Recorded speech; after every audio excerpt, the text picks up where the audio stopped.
Welcome back to the channel. So what makes someone want to come back to you? What makes someone miss you enough to where they want to start reaching out to you, to where they think about you, to where they have the thought of coming back and trying to work on things? A lot of times, sometimes that happens much later than you expected, much later than you thought. A lot of people think that it should only be 30, 60, 90 days of no contact, 120 days of no contact. And sometimes that is the case. But there are other times where you may not hear from your ex for 8 to 9 months, maybe a year. Sometimes it takes that long for someone to come back to you if they're going to come back to you. But it also depends on how toxic the relationship was, how toxic you were after the relationship ended, during the breakup process. Were you chasing them? Were you begging them? How toxic were they being after the breakup? Were they saying hurtful things? Were the things that they were doing really negative as well? There's a whole bunch of factors that play into how long it takes for someone to come back, or what makes someone miss you, what makes someone want to come back to you, even if it's much later than you thought or expected it was going to be. First off, the first thing you need to understand is that when someone leaves you, that means that their attraction for you, the level of attraction that they have for you, has dropped. It's not there anymore.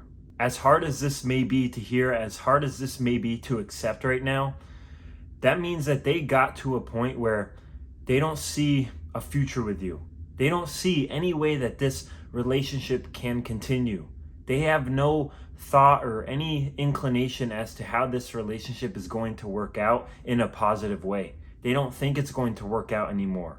They don't want to be a part of that relationship. Those are the feelings that they are having and they are feeling before the breakup. That's what they were thinking about even before they decided to break up with you and end the relationship. There were those kind of thoughts when they were contemplating and trying to decide whether they should end this relationship or they should try and, stick it out.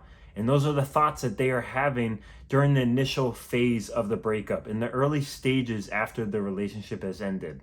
If you want to get your ex back and save your relationship, or just become a better version of yourself in general, make sure you click the link in the description below. I would love to work with you, and I do really know that I can help you because I've gone through what you're going through. I've experienced it. I've experienced the hurt and the pain, and I've become a better person because of it. So I would love to work with you. The mistake that a lot of dumpies make, and the mistake that I made when I was going through my breakup with my ex, was I made things worse. Dumpies make things worse sometimes, and it just kills the attraction, and it lowers the chances of your ex coming back because of the things that you're doing. I was hurting my chances of getting my ex back. I was hurting the chances of us working on things, of raising her attraction again, because of the actions I was doing, because of the way I was chasing her, the way I was over pursuing and trying to be around in her life more and being really possessive. You kill the attraction by begging, by pleading, by over pursuing, by trying to be around in their life more and begging them and asking them to work on things when that's not what they want right now. They want to be out of this relationship. They want to have time and space away from you. They don't want to work on things right now. When you keep doing these things and you keep acting this way and, trying to get them back right after the breakup and not going into no contact, even if it's been a while, and you're still trying to associate with them, you're still putting your energy into them, you're not giving them their freedom. You're not giving them the choice that they wanted, which was the breakup. You're not giving them that breakup. So they start to associate you with being very possessive and needy and controlling, and not giving them that freedom of living their life peacefully and, not being in that relationship anymore. One of the biggest mistakes I was making was I didn't give my ex the freedom during the breakup. I didn't give her what she wanted, which was the breakup. I didn't understand back then, even during the relationship, and this is what a lot of people don't understand. Maybe you don't understand this. When you're in a relationship with someone, you have to love the other person in such a way that they feel free. And what that means is you have to love the other person so freely that they feel free to go and do, whatever they want. And if they go and do something that ends up hurting the relationship, if they go and do something that ends up hurting you, then they have to live with the consequences. But you can't be controlling. You can't be possessive.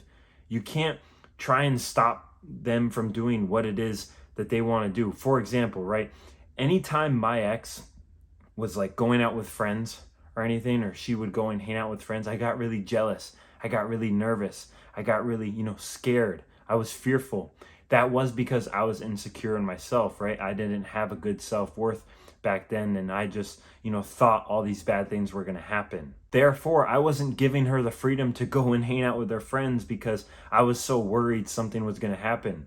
So when she was hanging out with her friends and, spending time with them and doing what it is that they were doing, I was so worried. I was so anxious. I had a bunch of anxiety, and it was hurting their relationship because I couldn't just let her be and let her hang out with her friends. So you have to love the other person in such a way where they feel free to go and do what they want. And again, if they do something that's going to hurt the relationship, if they do end up going and talking to someone else and, hooking up with someone else or getting someone else's phone number, the truth will come out and you will find out, even if it takes a while, you will find out, but they have to live with the consequences of that. They will have to live with what that does to the relationship if they choose to do something like that. That's a different video for a different day, but I wanted to put that into perspective. You have to give the person that you're with, or even that you're no longer with, freedom.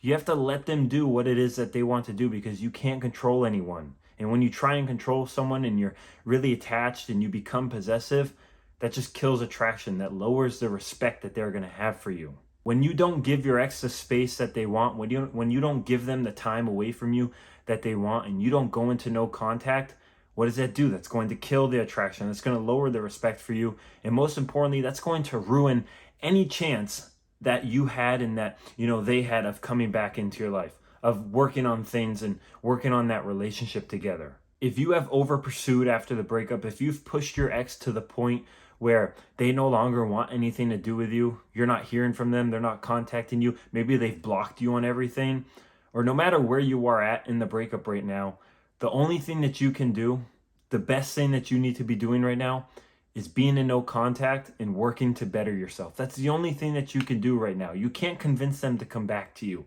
You can't convince them to change their mind. The most important thing that you can be doing, and the only way to get your ex back, is you just continue to better yourself. You continue to work on your life. You continue to build a better life for yourself. And as you're doing that more consistently, and as time goes on, the more you've been doing that and focusing on those things, you're going to get to a point to where whether your ex comes back or not, you know that you're going to be okay. If your ex doesn't come back, it's not going to be the end of the world. You're not going to die. You're going to survive without them. And if your ex does come back, then great. You're going to be able to decide whether you want to be with this person again and work on things or not, or you've moved on and you are further along in your life and you're at a different spot right now. You can't rely on someone else for your growth and your future. That is only your responsibility. For so long, I was relying on my ex for my happiness and, my growth, and thinking that, she had to be my world. Basically, my world had to revolve around her. And that wasn't doing anything for myself. That wasn't going to get me the kind of life that I wanted. That wasn't going to help me be the kind of person that I wanted to become.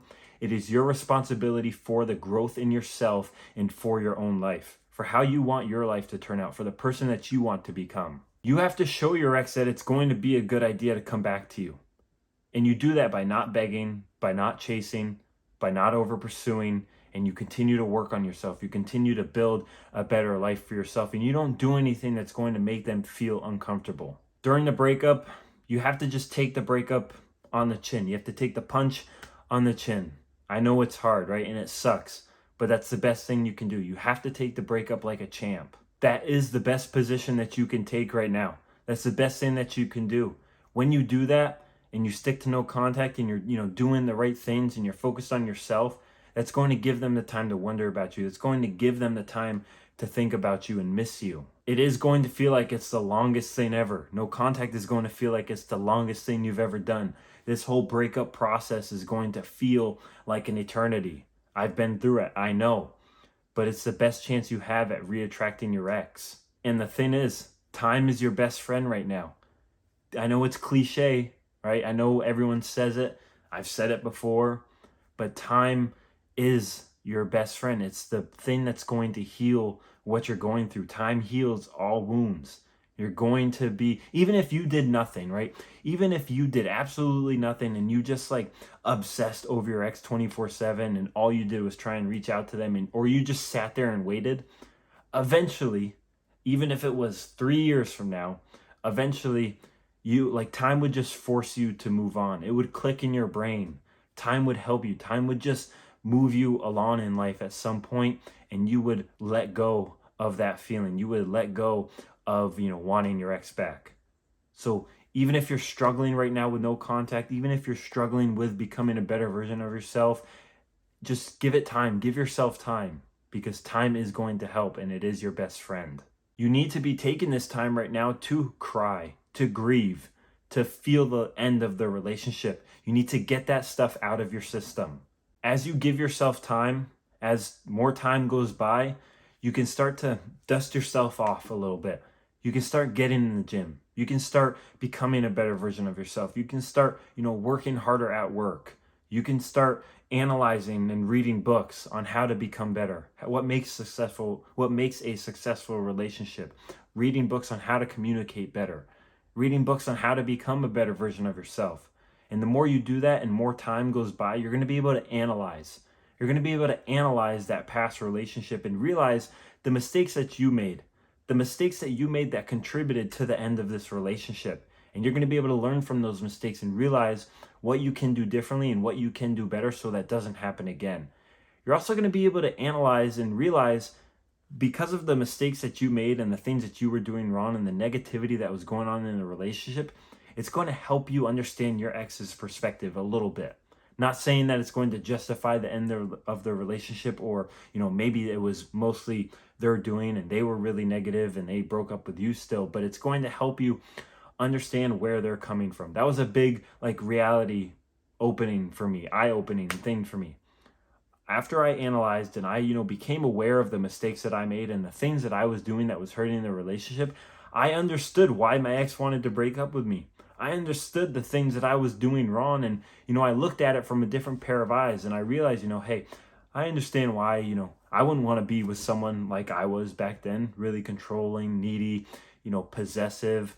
I had nothing else going on in my life. It's not an attractive thing. So I understood a little bit where they were coming from. That doesn't justify, how she treated me throughout the relationship at times and how the relationship ended, but it gives you that, eye-opening realization as to where your ex is coming from, so you can better understand how to navigate through this breakup. The most important thing you need to focus on right now, though, is just always focusing on becoming the best version of yourself, giving yourself time, and understanding that when you do those things, when you give yourself time, you focus on yourself, and you stick to no contact, things will always work out and you will get through this breakup. If you did make it through the video and you did take some value away from this, make sure you like and subscribe right down below. And if you do want to work with me one-on-one, click the link in the description below. I know that I can help you and I would love to work with you. So I will see you in the next video.